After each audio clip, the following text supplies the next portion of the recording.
Hi everybody, thank you very much for coming to my workshop, How to Tell Business Stories with Your Smartphone. The same production process that I go through with large productions is the same process that's involved with smartphone production. This is just a little fact. Recently, survey by HubSpot, Vizeo, 86% of UK businesses are now using or wanting to use video in their marketing mix, and 92% of marketers value video as an important marketing tool, which it is. Okay, so here's the big difference between fiction, movies, books, novels, and business. Business is a purpose-told story. Whatever you do in business, you've got to have some call to action, whether it's a direct call to action or an indirect call to action. There are various types of calls to action, but we're in business for a purpose, and we want our businesses to grow. And therefore, any story that you tell in business is going to be a purpose-told story. So it relates to the goal of the business. And as a business, we should know what our mission is. Like in a story, you've got a theme. Okay, in our business, we've got a theme, and that theme is our mission, our purpose for being in business. And therefore, all of the content that you put out should be along the lines of that theme. If we know what our mission is in business, every single thing that we put out should be related to that theme. It's part of storytelling.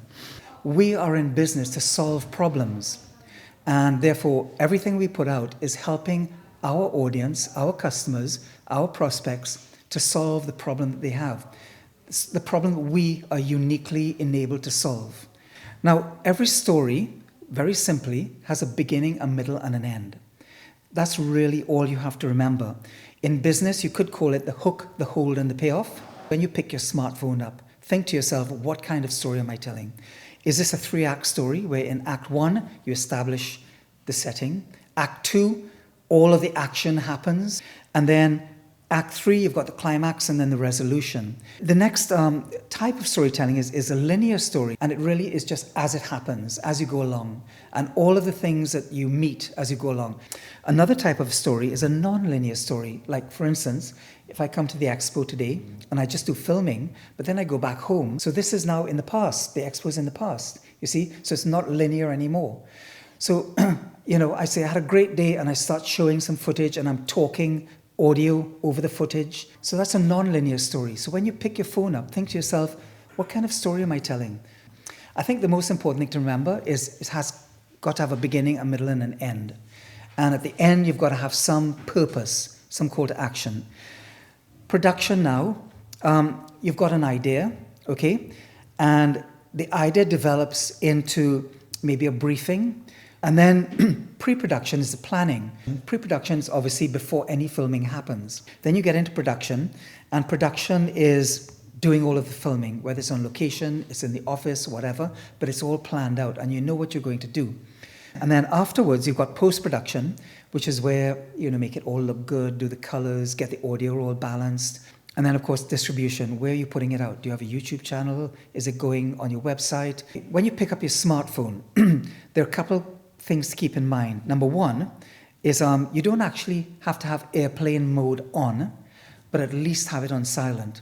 So if your Ring doorbell goes off or somebody makes a call or something, it doesn't interrupt what you're filming. Screen lock, you don't want your phone going off, like it goes to the screensaver or whatever in the middle of shooting, especially if, it's a long shot or something. The brightness on your screen, put that full up, because otherwise, when we look at it, we don't want it full up because it's too bright. But when you're filming, you do want it full up because then you get the full colors. Otherwise, you have to compensate for those colors in post-production. Normally, shoot in landscape, which is a 16:9 aspect ratio. And then clean the lens. That's kind of important. And a lot of people don't do it because you see these videos and they got little bits all over it and you think, what's that, In filming in general, try and stay in focus. With the iPhone or the Android, I know with the iPhone, you can tap and hold the subject and it brings that subject into focus and it keeps the focus, it locks the focus on them. Lighting, if I was filming here, I would use the window. I would get available light. Lighting and sound are two of the most important things. We can put up with shaky footage or whatever, but if we really can't hear what somebody's saying, it's very, very annoying. And people just immediately, especially today, attention spans are like what? People decide within 3 to 5 seconds, am I going to watch this or not? Keep the camera level, not tilted. I mean, there is a tilt shot, which is called a Dutch angle, but you do that on purpose. But normally, keep your camera level. And another thing is zoom with your feet. Don't use a digital zoom, because then the picture becomes very noisy, because then you get less density of pixels in it. So zoom with your feet. In other words, walk into the shot. And another thing is, if you're taking a shot, hold it for a few seconds before and after, because in the editing, you want a little bit of space on either end. Another thing that's very important in video is you've got to reset your viewer's attention every 5 to 10 seconds maximum, because then they'll look at it again, and then the picture changes, and you've got their attention again and again and again. I recommend 3 editing apps. I think the best one for beginners is CapCut. It's very intuitive. KineMaster, the one with a K, K-I-N-E, KineMaster, is also a very good one. They try to get you to pay, but when you download it, ignore the pay and just go for the free version. It's a bit more in-depth than CapCut. LumaFusion is a very, very good app. You've got to pay for it.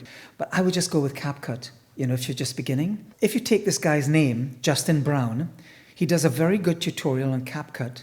This guy, he's a Microsoft expert, but he does also a very, very good tutorial, Kevin Stratvert. These are bits of equipment that I recommend. The first one up in the corner here is a gimbal.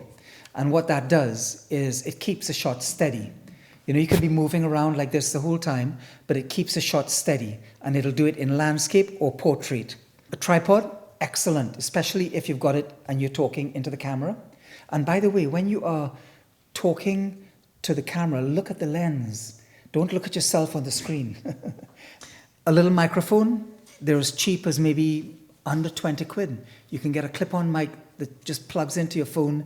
Excellent. Headphones, a little light. Maybe there's a USB stick you can plug into your phone. So you take a bunch of shots, you download it onto the USB stick from your phone so it doesn't take up all the space on your phone. If you want to go deeper and really go professional with your smartphone, this is an app that you can download. It's called Filmic Pro, and award-winning movies have been made on smartphones. Steven Soderbergh is one director. He's a famous director for big movies, but he's done a whole award-winning movie on his smartphone using Filmic Pro and his smartphone. If you take this guy, Simon Horrocks, on YouTube, he's got so many tutorials on filming with his smartphone. He's a real pro. He's made a TV series called Silent Eye with his smartphone. And be creative. Think of stuff, Hopefully that gives you a good overview of the fact that if you are filming with a smartphone, you need to be organized. You need to think like a filmmaker and think of like a storyteller, and you have a beginning, a middle, and an end. And your videos will be better than, I would say, 95% of the other videos out there. Business videos I'm talking about. There are a lot of great entertainment videos. But your videos, if they're organized and they're structured, I think you'll see a major difference.